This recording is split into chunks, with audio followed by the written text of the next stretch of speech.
Good Friday morning, everybody. Happy 4th of July Eve. I'm Bob Cooney along with Tim Kelly here on OnPattison Podcast. So glad you could join us today. Looking forward to a great hot weekend. A lot of good stuff to talk about, as you know, with the Phillies, with what the Sixers did this week. Adam Aaronson is going to be joining us in about 20 minutes to talk some Sixers. Tim and I were out at the Phillies yesterday, so we're going to start off with them. Tim, what's going on today, buddy? I'm just happy to be out of that heat. I don't know that there's been a more miserable baseball game that I've ever been at in my life than that yesterday, because I looked over to you in like the second inning and I'm like, it's not that bad. Like, it was bad, but it was 98 degrees. It could be worse. By like the fifth inning, it's 105 on the scoreboard. It's just, it is not supposed to be that hot in Philly. Like, it's hot. We have humidity, but we're not supposed to have like Phoenix type temperatures here. No, it was bad. It reminded me, I remember my oldest son, I took him when he was like 5 or 6 to his first Phillies game. And I remember bringing towels with me that I had to run under cold water, go to the bathroom, run under cold water just to put around his neck. It was probably similar to that yesterday. And here we are, babies in the press box complaining about, I had to explain to people, no, but the windows are open. So the heat's really coming in. And I didn't get any sympathy from anybody, but it was a draining heat. And it was funny, Tim, you and I are there early, obviously. I noticed people coming like an hour before the game, going and sitting in their seats in the dead of the sunshine. And I'm like, what are you doing? But draining one yesterday and a tough one for the Phillies. And it just had all the makings of nobody wanted to be out there yesterday, right? Yeah, it felt like the ultimate getaway day, even though for the Phillies it wasn't a getaway day. Just that last game of spring training or something where you're just kind of trying to get through it. Even the Pirates who won, I kind of felt like this was a survive in advance type game. Yeah, we were moaning if anybody visited the pitcher's mound for a conference. I hated when somebody hit a ball off their foot and they had to recover for about 30 seconds. I just wanted like pitch, swing, pitch, swing, pitch, swing. But it didn't turn out that way because it was over a 3-hour game, and God bless those players for being out there for all they were. But Phillies wind up splitting the series with the Pirates 2-2. They're still fine. A rare Friday off day today, Tim. Just for the second time in 3 weeks, right? Yeah, not that rare. And then they have another one after the All-Star break. They play that Thursday after the All-Star break, and then the Friday they're off. Yeah, it's odd, very, very odd. So yesterday started out, we meet with Don Mattingly in the dugout. Now, let's take you back. Wednesday night, I go into the Phillies clubhouse. Tim was in the Pirates clubhouse. I walk in, and Zach Wheeler has already started talking to only some of the media that had gathered because we hadn't all gotten in yet. And so, run up to him, and he's pissed off. He's pissed that Don Mattingly took him out of the game after 4 2/3 innings. It prevented him from getting a win. He was legitimately pissed. And we're talking, 45 minutes after the game, 2 hours after he was taken out of the game. And he let it be known. He said, I'm upset. I'm upset because he took me out of the game. Don't know if I'll talk to him, but, I'm pissed. So we talked to Mattingly yesterday, Tim.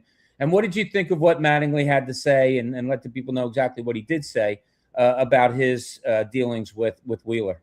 I thought he had great perspective. He basically said that he understands why Wheeler has that mindset, but that he has to look out for the long-term picture. And by long-term, I just mean this season for the Phillies. And I think it's the right decision. Zach Wheeler had really labored through that outing, and pretty much anyone was going to labor through it. That night was 98 degrees, something like that. He had labored through that outing. He got the first 2 outs in that inning, but then gave up 3 consecutive singles. At one point, Caleb Cotham came out to the mound. So people said, well, why didn't you just give him one more batter? They kind of did. And then he gave up, another hit or two. And it got to the point where there are 104 pitches. He really hadn't been that sharp that night. And you have a 36-year-old pitcher that's coming off of a blood clot and thoracic outlet decompression surgery. I think it was the right move for the Phillies to be cautious, and I don't even think it was that cautious. He had 104 pitches with Zach Wheeler, and I get why Zach Wheeler was upset, and you want a pitcher that has that mindset. But Don Mattingly's answer about kind of having the bigger picture, he was going to let Wheeler cool down before they talk to him. He wants to talk to him. but you kind of got the impression whenever they do talk, it's going to be an agree to disagree type thing, respect that Don's not going to back down. And that's the one thing, as good as Rob Thompson or any manager the Phillies have had previously, Don Mattingly has that extra credibility because he was a player. Now, he wasn't a pitcher, but you can't look at Don Mattingly and say this is someone that's just doing things off a spreadsheet.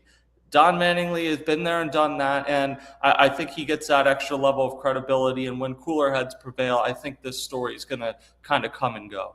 Yeah, I don't think it's a major story either. I've never built up in my time covering sports that these things happen. It's not that big of a deal. And as Mattingly said, of course he wanted to stay in the game. The great ones always do. They might have talked yesterday and still not come to an agreement. I do think at some point Wheeler, maybe it might take a week, might take right before his next start, that he may just go up to Mattingly and say, I'm okay. I got you. I may have overreacted, but he didn't even really overreact. He just said, yeah, I'm pissed. I wanted to stay in the game. So I don't want to say it's a nothing story because, of course, when someone reacts like that, it is a story. But I think it is something also that'll go away pretty quickly. I'm not worried about it. You brought up Mattingly not being a spreadsheet kind of a guy. Do you think that adheres him more to this team, this veteran team, Tim? And I'm not, again, we're not going against Rob Thompson. It is something different. Do you think maybe it's a really good match of a Don Mattingly baseball guy to managing guys like Harper, Wheeler, Schwarber, Real Muto, veteran guys that know the game? I don't know that Don Mattingly's decisions are being made any less by numbers. It is no secret in baseball today. It's a very collaborative approach where the manager is doing a lot of what the front office wants. And I don't think it's that much different between Don Mattingly and Rob Thompson, but Don Mattingly is Don Mattingly. So even if he's making the same decision Rob Thompson would have made, he is Don Mattingly. So he kind of gets that extra level of, this is a former MVP, multiple-time All-Star, borderline Hall of Fame level player. You're going to look differently at a guy that says that than a guy that didn't play in the major leagues. And that's not a diss at Rob Thompson or anyone else. That's just the reality. You sound like Nick Castellanos right now. That's all I got out of that. Not the intention. All right, if you say so. All right, Alan Ronhell yesterday gets his first real start, first ever start in Major League Baseball, goes 4 innings, gives up 3 hits, no runs, 4 walks, which taxed his pitch count a little bit. Got him 4 strikeouts, threw 90 pitches over those 4 innings before they took him out. Tim, we interview him after the game. He's a slight guy. He's smaller. He's not, thick. He's very thin. Just looks like a smaller dude that makes you say, man, can he go 7 innings in this league? Do you think he threw 90 pitches? That was a good sign yesterday. He threw 90 pitches in that heat. Can they build him up, or can he be built up? Do you have confidence that he can be that 4th starter, 5th starter, whatever, 5th starter that can go maybe 5, 6 innings consistently? Well, there's a lot going on because then they optioned him after the game. So, right, yeah. It's going to go all up and down, right? Right. I think what you saw yesterday is probably what you're hoping for. And as much as the results looked good yesterday, he had a ball hit off the top of the wall that was a few feet from a home run. He had another ball that was hit to right field that was just outside the foul pole. The results could have looked very differently. So I think he does a good job with what he hides the ball well for a guy that's overhand, and that overhand is a different look. Bryce Harper talked about how his changeup is effective. So there's things to like about him, and I think he has stabilized that number 5 spot. But I don't think he's somebody you're talking about taking the ball for you in a playoff game, and that makes it more problematic that Aaron Nola continues to struggle. And Greg here says Mattingly has a better feel for the game. I'm very confident about that. I feel vibes differently myself. I don't know that it's that much different, to tell you the truth. But, yeah, getting back to Alan Ronhell, I think he's done a fine job for what they need from him, but expecting him to be more than this, I don't think is on. And that's not to say he won't have any starts where he goes 5 or 6 full innings, but I think it's going to be dependent on, does that fly ball stop at the warning track or does it go over the wall? So where is it moving forward, Tim? You have the off day today. What do you think the organization's going to do for that spot moving forward? Where do you think in the long haul this is all going to fall out? Or how do you Yeah, think? I'm a little surprised how they handled it, to be honest with you. Yeah.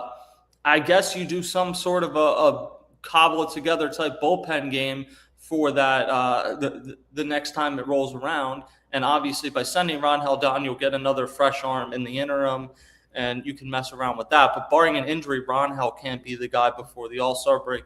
I would anticipate after the All-Star break, he is back up and in that position again. So I think it's a short-term strategic move when your bullpen is gassed to bring him up. But I would still, in 5 days or 6 days, I guess, with the off day, rather have him be pitching than whoever else the alternative is going to end up being. So I'll be interested to see that. Like, they could bring, I think it's a distinct possibility they could bring Tanner Banks back up for Kyle Backus. So that's a guy that can go multiple innings. This question on here. Yes, Painter pitched on Sunday at Lehigh Valley.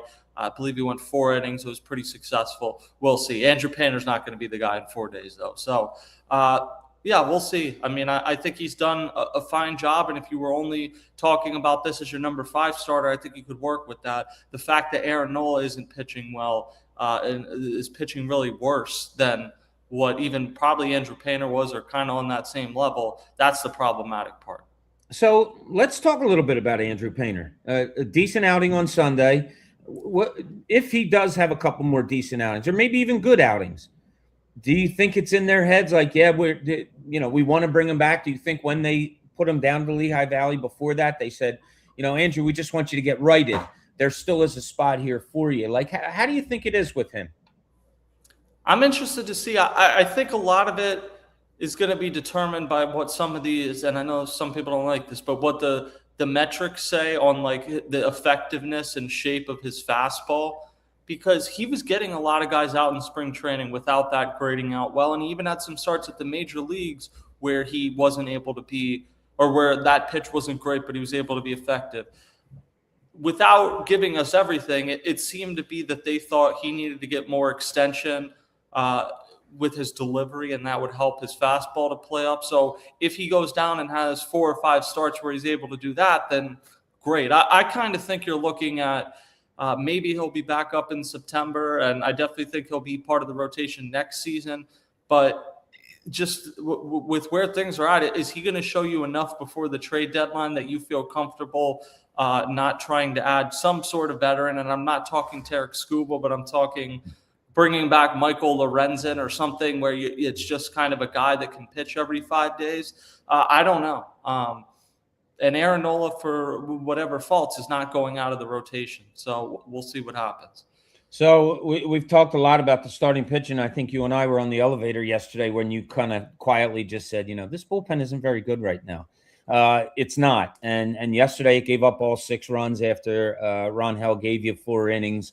And there's things there that are concerning. But what I want to do with you, Tim, is go down the lineup of the relief pitchers. Tell me your confidence level in them and maybe your little scouting report. And I'll start with Tim Meza, whatever, left-hander that's given them some different innings. Started a couple of times for Ron Hell, and a left-hander that they bring in that they need stuff from. What's your thoughts on him? I think he's fine as your number 3 lefty in the bullpen that can be an opener or pitch in the 6th inning or something like that. You're not talking about him coming out in the postseason, though, in the bottom of the 8th and getting out Freddie Freeman and Shohei Ohtani. So I think he's fine for what he's in. Okay. Kyle Backus came up, comes in the other night after that, pulling of Zach Wheeler, and with the bases loaded, plunks the next 2 batters to bring in 2 runs. Mattingly said yesterday doesn't really have it right now or whatever. What you think he's going to go back down soon? Yeah, I would bet before Saturday, and I don't know this, but I would bet before Saturday that they swap him out with Tanner Banks because he just hasn't looked right. He can get lefties out. I feel confident he can do that, but that's not enough in the 3-batter minimum era. You have to be able to get both sides out, and he just hasn't shown an ability to get righties out. He's had some control problems even against lefties. So, I think maybe they get him right at AAA. He's an interesting person. He's funky. That delivery can be tough, but he's not getting righties out. He's funky. If that doesn't keep you on a major league roster, I don't know what does. Funky. Jonathan Bolin. I like Jonathan Bolin.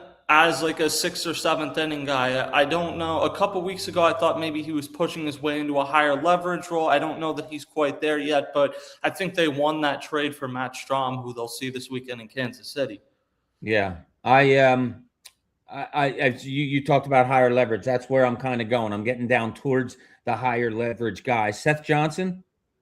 Yeah, no, I mean, Seth Johnson he's one of these guys that throws hard, and I wouldn't be shocked if he's like a throw-in a trade this summer, because teams will bet on guys that can throw 99, and he has flashes. So, but I don't know that he's going to pitch his way into being like a setup man for you this year.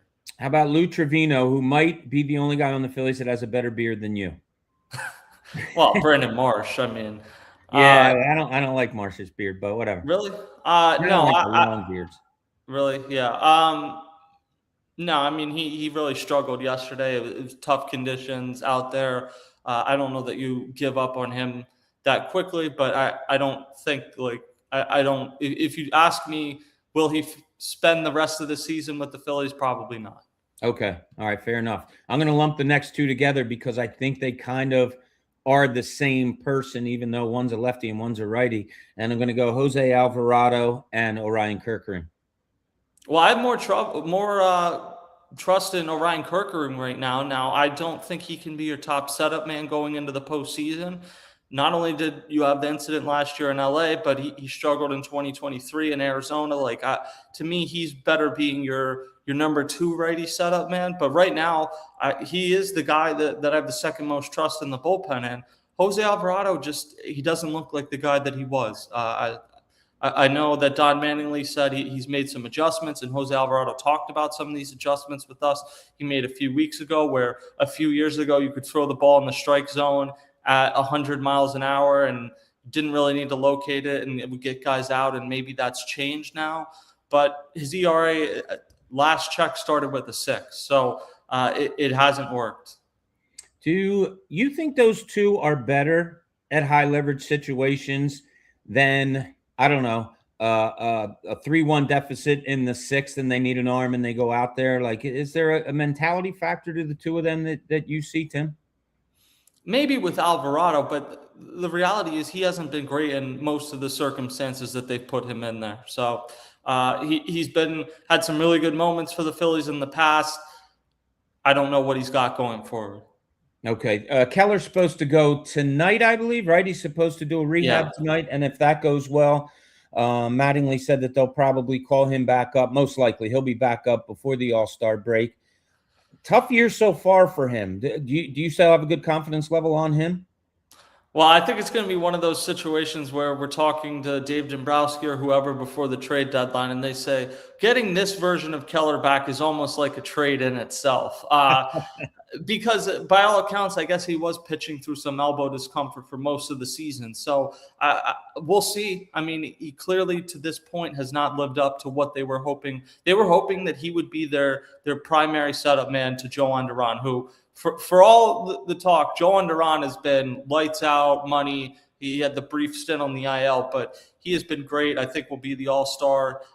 Yes, you're right. Keller is the wild card in all this. And even if Keller gets going, though, they're going to need more than that. So I think we talked about this bullpen potentially being a weapon coming into the season. It hasn't been outside of Jhoan Duran, so that has to change. Man, it is funny in baseball. You can have – we didn't talk about the bullpen much early in the season because we thought it was such a plus factor for this Phillies team.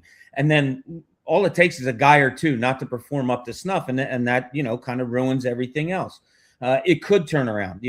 Like you said, we could be talking to Dave Dombrowski, and he's like, see Keller the other night? That's the guy. That's like making a trade. But this bullpen is downright concerning right now. And when you add in that now they're going to go to a bullpen game because they let go of Ron Hell or put him down, and now you're going to need a start from the bullpen. Plus, Aaron Nola still has another start or two before the All-Star game. This just doesn't jive right. But big week in Philly sports. We want to thank Wapner Newman also for being our partner with this on our podcast, OnPattison Podcast. But now we want to switch over Tim, talk about those Philadelphia 76ers. One of your good friends, someone I consider my fifth son, my fifth child. It would be my fourth son. And that is from Philly voice, Adam Aaronson. Adam, how are you this morning? I am better now that I see you, Bob. Atta guy. That's what I like to hear. Nice busy week for you, huh? Yeah, no, actually, I've been pretty relaxed. Not much going on my end. I've been able to take it easy. I just read a tweet that you put out moments before we went on the show. And basically, I'll break it down. You said that you hate LeBron James. Why? That is not what I said, to be clear. I love to tease Adam. He's like one of my favorite people in the world. But no, you just, well, let's not get to LeBron James yet, because I think that's kind of like fifth on our list. Let's hit on this week that went along. And Tim, I want you to ask Adam whatever you have in mind. But Dean Wade, they bring in as a free agent from Cleveland, familiarity with Mike Gansey, obviously. Ariel Hapourti, a center. We'll talk about that. Anthony Simons, who I love. I love that they got somebody that can come off the bench, give them some scoring. Really good player. The big story, of course, Jaylen Brown trade, Paul George, 2 firsts, 2 seconds. So many people have asked you your reaction. I'm sure, Adam, they've asked me my reaction. My reaction is, sure, it's great for the Sixers, but what is Boston doing? Do they know something more about Jaylen Brown that they're not telling everybody? I don't know. Your thoughts overall on this week before we get into the particulars of what the 76ers did, Adam. Yeah, first of all, I think you have to start with the Jaylen Brown trade. Just stunning. I did not see that coming at all. I can't imagine that even the Sixers, when it first sort of became public knowledge that Jaylen Brown was available, thought that they were going to be in on Jaylen Brown. I think it speaks to the market being considerably less robust than the Celtics hoped or anticipated, that the Sixers could even be competitive with the offer that they made, let alone have that offer get the job done. Obviously, a seismic change for the organization. And I think it's completely understandable why they did it. I think Jaylen Brown provides a level of stability and a better floor than what they got from Paul George. He might not necessarily be as clean of a quote unquote fit on paper, but he's someone who plays lots of games and plays lots of minutes year in, year out. We obviously know how valued that will be on this team and in this city specifically. And so I did not see it coming. And I think Boston probably looked at this as they needed to get out of Jaylen Brown's contract before this situation turned any worse. I think they thought that his, the off-court drama there was going to continue to deteriorate. And they looked at 3 years and $183 million left committed to him and thought that they should get out of it, which I completely understand. It is surprising that they would trade him for Paul George, who over the next 2 years is making 110. So it's not like they're saving much money in the short term at all. They're just getting off that last year, but just a wild trade. And I think the Sixers did really nice work on the margins. I think Anthony Simons and Dean Wade are an upgrade from Quentin Grimes and Kelly Oubre Jr. And I think the Sixers are a better team now than they were a few days ago. For those that maybe aren't as dialed into it as you guys are every day, Adam, what kind of was that off-court drama? Because I look at what he did, what Jaylen Brown did in Game 7, even though the Sixers won, and I struggle to understand why the Celtics would want to move off a guy like that. So what was it off the court that even after not getting Giannis, they wanted to move off of him?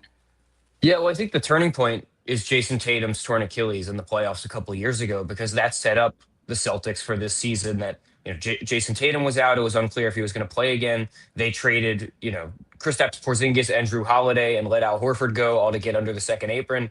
Everybody had been talking about, okay, the Celtics are going to take a gap year, sort of like how the Indiana Pacers did. And then they won 56 games, and Jaylen Brown was their go-to scorer for the vast majority of that run. And Jaylen Brown was not shy about talking about how excited he was to be the unquestioned number one scoring option on a team. I think that rubs some people the wrong way, and that some people viewed that as an indirect shot at Tatum. And when Tatum came back, the team was not a fully Tatum-centric team. He still took a while to sort of fully incorporate himself. But by the playoffs, it was clear who Boston's best player was, and it was Tatum. And Brown made some comments after the season about, this was his favorite season of his career. And given how much playoff success Boston has had, notably winning the finals 2 years ago in a year that Jaylen Brown won Eastern Conference Finals MVP and Finals MVP, that sort of raised alarms for people that Jaylen Brown called a season in which they blew a 3-1 lead to a 7 seed in the first round of the playoffs, a team that they had sort of notoriously owned in the playoffs year after year, that was his favorite season of his career. And, and I wonder now, like it seemed like for a while, the way people talked about the Jaylen Brown stuff in Boston was they tried to trade him for Giannis. I think that's a completely understandable thing to do. I think everybody agrees that Giannis is a better player than Jaylen Brown when he's on the court. And now the Celtics just felt they couldn't get the toothpaste back into the tube. Now I'm wondering if the Celtics were going to just try to trade Jaylen Brown no matter what. And the Giannis thing just happened to be an opportunity that they found to potentially get out of what they saw as a mess incoming with Jaylen Brown and turn that into one of the best players in the history of the league in Giannis. And so I don't know if that's exactly how it went down, but I think it's interesting to think about it that way because clearly the Celtics were motivated to move on as quickly as they possibly could. You brought up fit earlier, Adam, when we were talking about all of this, and Jaylen Brown coming in. You're going to have Nick Nurse is going to have to figure it out offensively. Like, how's it all fit? What kind of system are they going to run? Does he change what he wants to do because of the pieces that he has now? But what do you say? I was talking to a friend of mine earlier this morning. He said, Jaylen Brown has to be your number one option. And I said, I don't know. I think this is a team that you don't specifically say this is our number one option right now. How do you feel fit-wise with who he's joining in the Tyrese Maxey, the VJ Edgecombe, the Joel Embiid? How do you think that fit is going to go, and where do you think Nick Nurse is going to go with it, Adam? Yeah, well, first of all, I would say I agree with you. I don't think the Sixers need to come out like in training camp and have Nick Nurse say, this is the guy who's going to lead our team in shots. This is the guy who's going to be second. I think part of that is because we know the team is going to change a lot throughout the year. I mean, they did just remove one sort of in and out variable with Paul George, who we know has availability concerns, but we all know what's coming with Joel, whether even if it's like all part of the Sixers plan, he's going to be constantly in and out of the lineup, and that changes things pretty dramatically. I think the fit is fine. I don't think, again, it's not necessarily as clean as Paul George because Paul George, we saw particularly when he came back from his suspension and in the playoffs, can be really additive to a team on both ends of the floor without necessarily needing the ball all the time.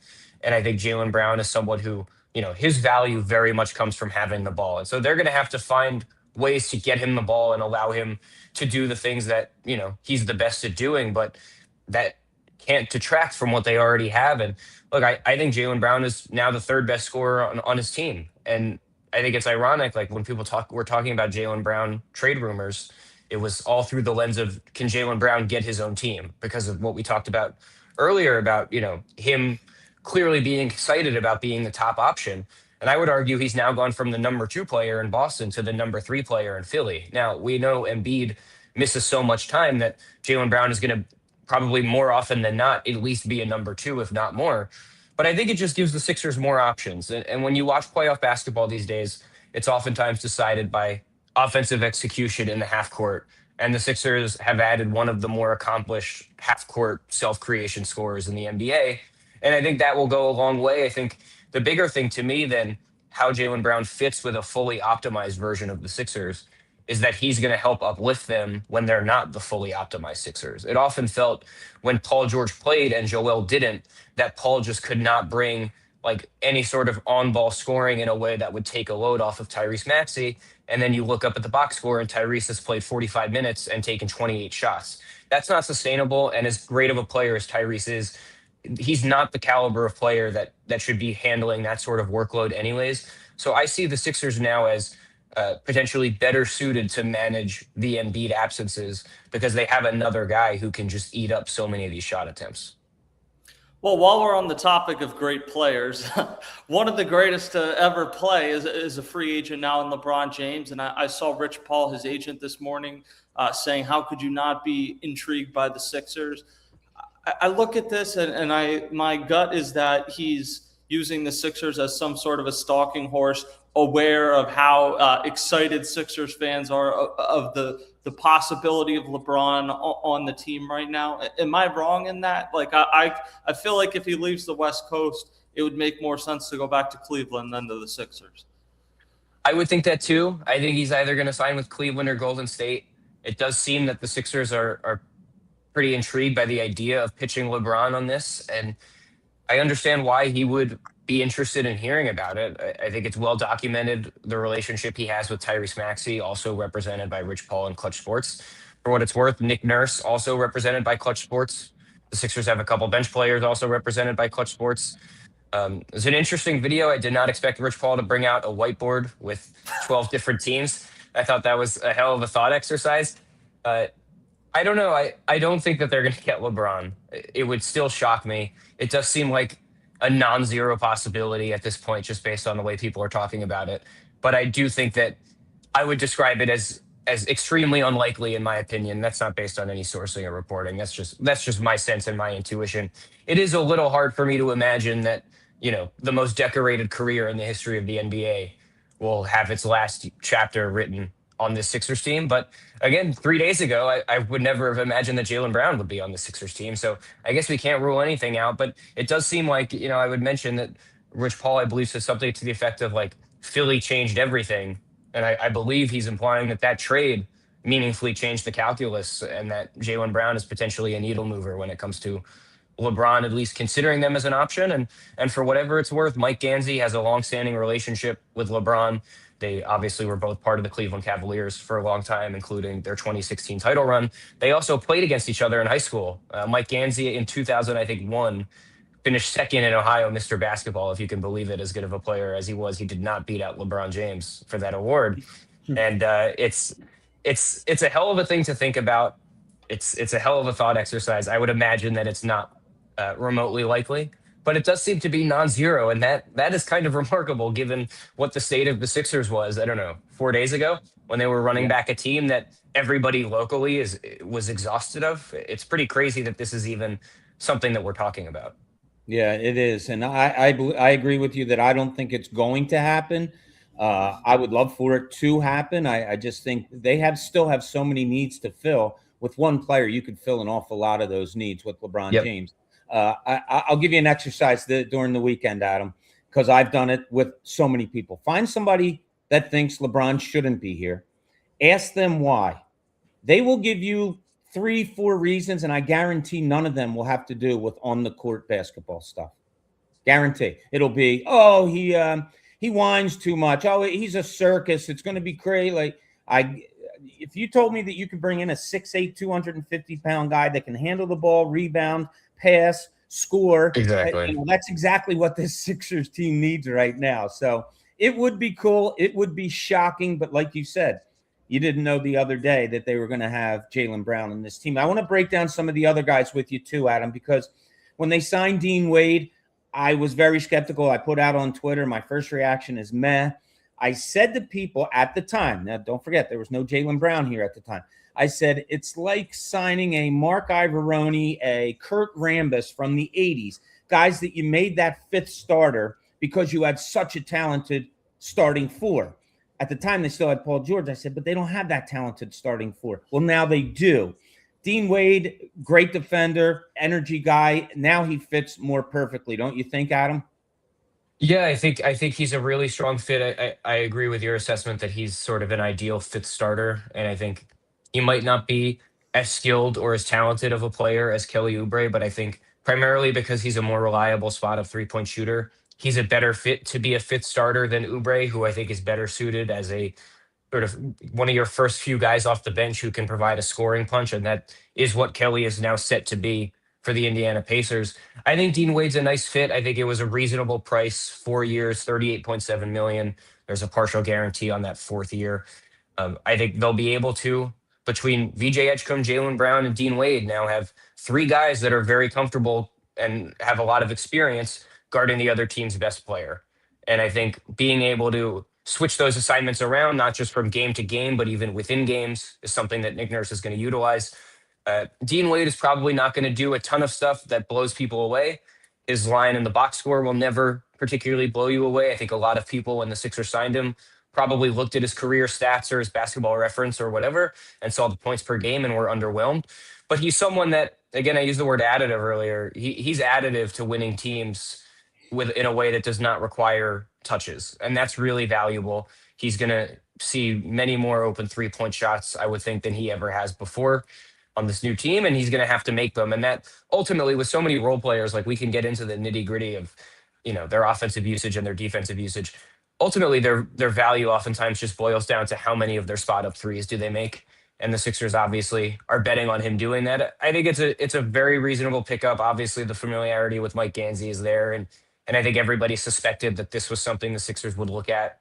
Um, I think it's a completely sensible fit, and I think he's the right sort of guy to round out the starting lineup around the new sort of nucleus of four guys that they've got in there. Yeah, and the final thing for me, we know how important backup center is for the Sixers behind Joel Embiid. Doesn't appear Andre Drummond's going to be back. So between Ariel Hukporti and Adem Bona, who do you think ends up kind of seizing that role, or is it some sort of combination of the two? I think it's going to be a combination. I think, first of all, it's something I've talked about before. I think the Sixers' third string center spot is just as important as most teams' backup center spot, just because of how often you don't have Joel available. And then you have to play two other centers. So I think we're going to see a lot of both Bona and Hukporti. I was surprised by the Hukporti signing, in part because I think he's sort of similar to Bona in that the athletic profile is there. The plays that show flashes of promise are really there. The sort of consistent awareness and execution of the schemes is not always there. I think a lot of people, Bob, I can see your reaction. I think Put it I would a different way. They're dumb. I'm not calling anybody anything. I would just say that I think the Sixers maybe could have used more of a veteran presence alongside Adem Bona. I think going for somewhat of a different look, or maybe like a center that can step out and knock down a three. That's really a look that, I guess they had it with Andre Drummond specifically in the corners this past year, but someone with a longer track record of shooting threes that were not only in the corners wide open at the end of the shot clock would have been interesting. I was surprised by the Hukporti signing just because it wasn't a minimum signing and it sort of limited the Sixers' remaining spending power in free agency. And to me, that's a player that if you like him and you think he could be something and your coaches can, get through to him, great. To me, that's not worth more than a minimum on a flyer. And if you can't get Ariel Hukporti on a minimum salary, I would have felt comfortable just letting him go and signing somebody else. But I think it's interesting. The Sixers are clearly, doubling down on the physical and athletic profile in their backup center spot. And look, he is much bigger and much stronger than Adem Bona. He figures to be, at the very least, an upgrade over Bona as a defensive rebounder. But he's also not nearly the shot blocker that Bona is. And for all of his warts, Bona does provide defensive value just from that alone, just from a couple shots a game that would have otherwise been open layups that he blocks into the third row. That saves you 4 points a game.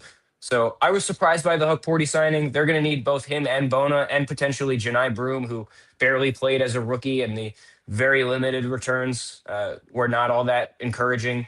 So it's going to be an interesting thing to navigate. And I think I would say this: I would enjoy seeing Sixers fans, and if they actually got LeBron, the LeBron fans that migrate over here to being Sixers fans for the year, watching all of those people sort of experience both Adem Bona and Ariel Hukporti within the same season. I think that would be a pretty entertaining subplot. Adam. Adem Bona, a couple blocks a game, he saves you 4 points. Let's talk about the blocks that he goes for and leaves his man and doesn't even get, and the offensive rebounding that he gives up and the putbacks that he gives up. Adem Bona, and if Ariel Hukporti are going to be vying for this backup center position, I'm going to be miserable, Adam. I'm going to be miserable at training camp watching those two try to play backup center. Adem Bona just doesn't get it. He doesn't get it. And, Adam, come on. What's my biggest pet peeve when it comes to Adem Bona? Before games. Fouls. No, well, how about the before game? You don't like – so this is your pet peeve with Bona. This is my favorite part about Bona is he shoots these corner threes. He shoots corner threes, but he's standing out of bounds. So he's taking like 4-point corner threes. Bob, the shot does not look bad. I've always said that. Bona's shot does not look bad. I don't know if it's ever going to happen in an NBA game. Square hole. I may be trying to do that. I may also be trying to get a rise out of you. It might be a little bit of both. Tim, here's what they do. They bring Adem Bona out of the locker room before games, right? They hand him 2 basketballs, and he goes side to side on the court at half court, between the leg dribbles, throws a ball, behind the back dribble, and every time balls are going everywhere because he can't do it. Bob, you're telling me this like I haven't heard it from you 15 times. Oh my God, it drives me nuts. I have it on my phone. I have his pregame workout on my phone. Like, you're just trying to get something out of a guy. Like, look, I know you want to grow bigger men in this day and age to shoot 3-pointers and to handle the basketball. He's not that. He's a guy that has to play within the lane, and I'm not being an old school guy here, but sometimes you have to look at somebody's talent and say, okay, let's grow that talent, as opposed to try to make him to do something he can't do. I hear what you say, Adam, that the shot doesn't look too bad. He's never out there. He's never out. Correct. Yeah. No, I think ridiculous. I think there is a pathway to Bona being a successful backup center in the NBA, and I think that path is entirely predicated upon setting screens, rolling hard to the rim, offensive rebounding, blocking shots, catching lobs. Right. It will not be if he becomes a quality NBA player, someone that a team can really trust and not just sort of cross their fingers that they're going to get one of the good Bona games. It's not going to be because of his corner 3-point shooting, though. In today's NBA, I can't get mad at anybody for having that much interest in at least experimenting with it. He did hit a clutch corner 3 in Brooklyn last year, as the first 3 of his career. And none of the I'll send you the video after we get done. None of the things that you described to Dem Bona being helpful to an NBA team did we talk about ball handling, dribbling, and shooting threes. So no, I know. Look, I just want to grow him on the pick and roll, that when he does roll, have your eyes ready for that pass, that you catch it more oftentimes than you bottle it. Have him be able to pick and roll and be able to catch a pocket pass, a bounce pass, where it comes up to his chest that he can grab it and go up. I see the athleticism, Adam. You and I see it all the time in the block shots, in the follows, in the dunks. Those things are great and they're spectacular and fun to watch. But when it comes to helping an NBA team, stop with trying to teach him to do things that he just can't do and he shouldn't do. I just think you have to grow it that way. That backup center spot is really, I don't even want to call questionable. It's scary. To me, it's the clear weakness of the team if you look at the current depth chart. And the depth is still very shaky. The depth was shaky before Grimes and Oubre are out, and I guess Paul George is out too. Jaylen Brown replaces George. Wade and Simons replace the two, Grimes and Oubre. And I think they're a better team, but they have just as many trustworthy, playable playoff rotation players as they did last year. And so, can they find another guy that can help? Could they find a 41-year-old 6'8" forward who can do a little bit of everything as you described? I still do think that this team needs more depth to compete at the highest level, though they are probably better than they were before. No question they need more depth, Adam. It's I think the biggest concern. So talk a little bit about Anthony Simons they got. I put out there. I love it. I love that pickup. That is the fire that you need off the bench. The guy isn't shy. I mean, he averages through his career 12 shots in 26 minutes played. So he gets the ball up. Good 3-point shooter. Exactly what you need. People talk about, they're small in the backcourt. Yeah, he's 6'3". He's got a 6'9" wingspan. So he's got some length to him. What did you think about that, Adam, the signing of Simons, and how does he fit in with this kind of guard-heavy team right now, especially when you also consider rookie LeBaron Philon? Yeah, first of all, I think it was a very strong signing. You called Simons a good shooter. I would call him an elite shooter. I think he's one of the best 3-point shooters in the NBA when you consider not just, the percentage is usually in the vicinity of 40%. He takes so many threes, and they are often shots with such high degrees of difficulty that him even being in the realm of 40% is pretty remarkable. This is a Sixers team that was in the bottom third of the NBA last year in 3-point volume and 3-point accuracy. They badly needed to be a better 3-point shooting team next year than they were last year. And they did not seem to be really on the pathway to doing that until they signed Anthony Simons. I think it's a great signing. I think Anthony Simons sort of provided the proof of concept for what this is going to look like last year when he was in Boston before the trade deadline. He came off the bench for the Celtics as a third guard behind Peyton Pritchard and Derek White, sort of similar builds to Tyrese Maxey and VJ Edgecombe, those two guys. And he was outstanding. Like, if you ask people in Boston about their experience watching Anthony Simons, I think you're going to get extremely positive reviews. Just an awesome A+ level shooter who also has some on-ball scoring juice, a little bit of shot creation for others. Like, he spent years as a starting point guard in the NBA I'm sort of penciling him in as their backup point guard, really, which is going to take a load off of VJ Edgecombe. You could argue maybe VJ should have the ball more just to see what it looks like, and I wouldn't necessarily dispute that. But if we're talking about the best way to win games next year, I think Simons being the backup point guard is probably the best path for them. Um, the fit concerns and the concerns about him being a small guard are fair.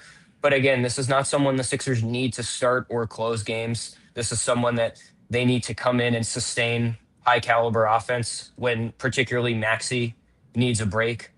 This is someone who I just can't stress enough the value of the 3-point shooting that he's going to provide, particularly on this team, which so desperately needs a shooter of that caliber. I did not expect them to be able to get him with what they had left of the mid-level exception, which was just over $6 million. Getting a shooter of that caliber who can play on the ball for $6 million generally just does not happen. And look, LeBaron Fallon Jr., it's an exciting pick. I think the Sixers were right to take him if they viewed him as the best player available, regardless of what they thought about his potential fit or defensive concerns. But if you can avoid relying on a 21-year-old, 176-pound rookie guard to play for you, I think you're better off right away. And I think Simons, in some ways, they're not exactly similar players. Philon, I think if he pans out the way the Sixers hope, will be more of an on-ball scorer than a shooter the way Simons is. But in that sort of realm, size-wise, can just give you what you hope to get from Philon production-wise down the line.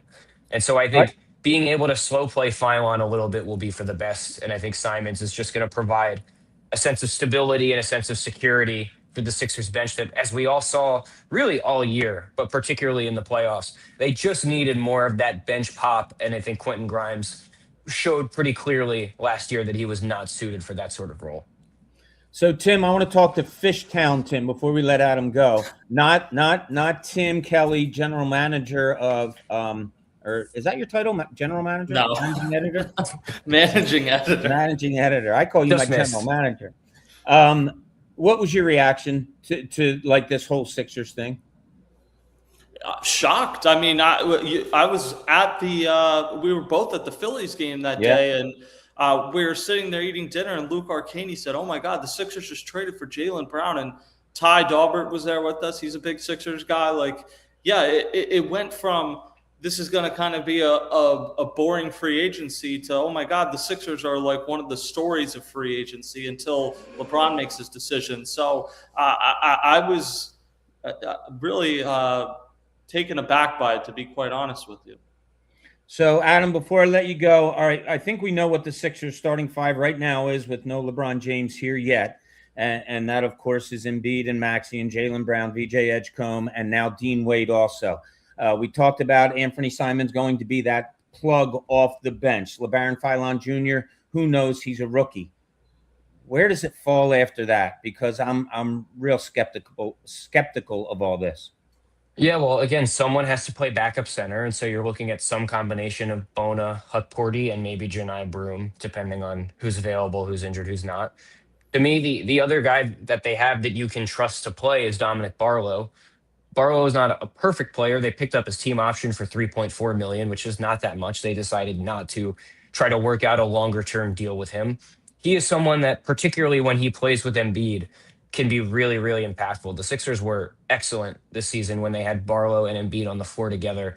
And Nick Nurse got to a point late in the season where, until he played Barlow as a backup center in sort of an emergency, which, by the way, I would give that another look because I think there's a chance Barlow as a switchable backup five is better than either of Bona or Hutporty. You can play Barlow next to Joel at the four and get really helpful offensive rebounding. You have defensive versatility in that Barlow can guard fours. Barlow has just enough size to guard most fives in the NBA. You're not going to put him on like Nikola Jokic, for example, but against the average size center in today's NBA, if there's a non-shooter on the floor, you can have Embiid roam off of that person to stay closer to the basket and have Barlow guard the center. Barlow's a great cutter. He can play off of Joel. They have a really good high-low game. So I think that's one guy that you can look at and reasonably say, here's another player that we can rely on for, is it 15 minutes a game? Is it 20 minutes a game? I think it's somewhere in that sort of range. But that's not enough to like round out a full rotation, right? If the season, started today, they'd need Justin Edwards again. And there's a chance that Justin puts it together and ends up being this rotation caliber two-way wing. Nick Nurse has seen the vision of really from day one, but he hasn't proven it yet, and I wouldn't want to be reliant on that. Justin Edwards is a guy that I would hope continues to develop and proves himself that he can establish himself as a rotation player, but not someone I would be banking on doing that. And right now, they're sort of banking on that from him. All the kind of one of the things that sticks in my mind most about what you just said was very good and great, describing two things on Dominic Barlow. Don't think I'd ever use those two words on anything when I'm describing Dominic Barlow, but you and I have had that discussion many times. We've had this argument before. I think Dom's a good player. Yeah, borderline NBA player, but that's why I love sitting and talking sports with you. Adam, thanks so much. Adam Aaronson from Philly Voice. Thanks so much for joining us today. We really, really appreciate your Sixers insight, and we're going to keep reading you also. Awesome. Thank you guys for having me. I appreciate it. Have a good one. Thanks, Adam. All right, buddy. Take care. Tim, I hope you know I was only kidding you when I called you my general manager. You know you're the great managing editor of OnPattison. But some great things there from Adam. He and I disagree on so many things, and that's why I love talking ball with him. The goodness is the goodness, and we all know what that is, and I don't think that can be understated. But you can't play with just 5 or 6 guys in the NBA through 82 games during the regular season. You can cut it down to like 7 or 8 in the playoffs, but you need a legitimate 9. I don't think they have a legitimate 9 right now at all, Tim. Like, they have a legitimate 6. That backup center thing, those two guys should be fighting each other to stay in the league, not fighting each other to be Joel Embiid's backup. Again, the Dominic Barlow thing, I don't see it. I don't get it. He's great when he plays with Joel Embiid. He's better, just like everybody else is. They're better when they play with Joel Embiid, but he is not an answer at all for this team, I don't think. I don't know what they're going to do. I don't know what they're going to do with little money and another position to fill, Tim. What's ideal? I hear you, and I get that.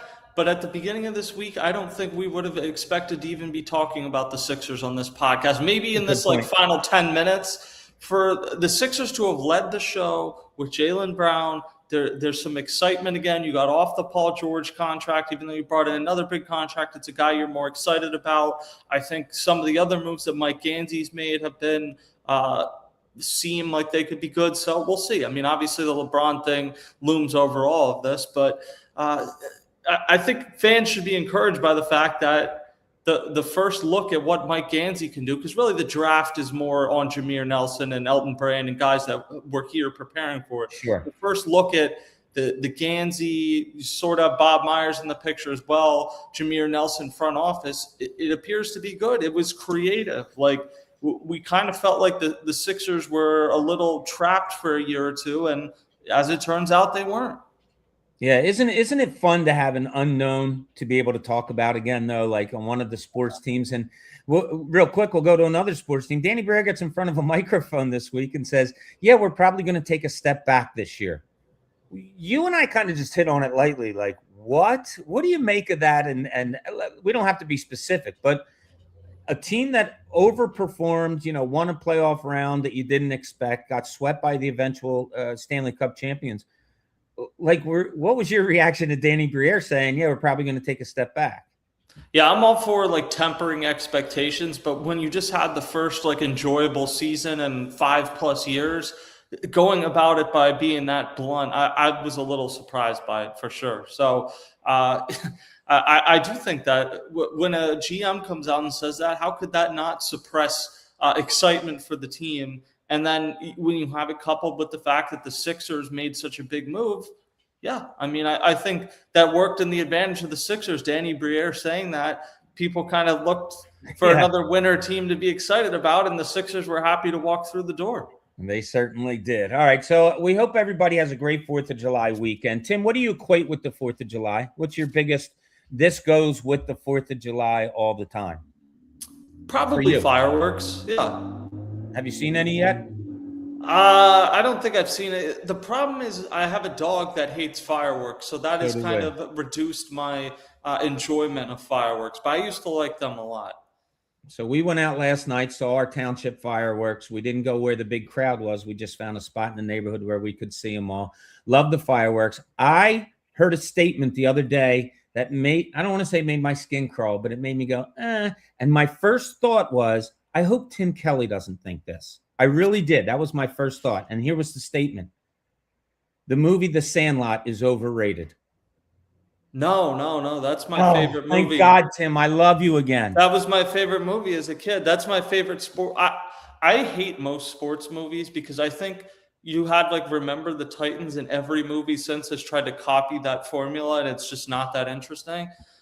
I think the Sandlot though has like a nostalgia to it. Like the soundtrack is perfect. I think that Ray Charles version of America the Beautiful, when the fireworks are playing on, like that to me, yes, no, I love the Sandlot. It's one of those, not that I'm scrolling through cable that much anymore, but when I am and that's on, I will stop and watch it for sure. Me too. Must watch TV, no matter what spot of the movie it's at. I got to stop it and watch The Sandlot, one of my favorites of all time. All right, Tim, hope you have a great 4th of July. Everybody keep reading us on OnPattison.com. Tim's great Phillies coverage.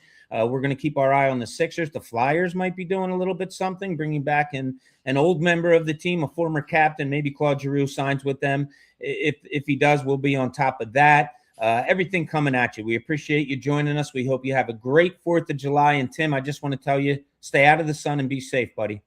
I will. My 4th of July, I might be spending in the air conditioner. All right. Good man. Everybody have a great weekend. Joseph A. Wechter Jr., thank you so much for being Joseph A. Wechter Jr. We will talk to you guys soon. Thanks so much for being with us today.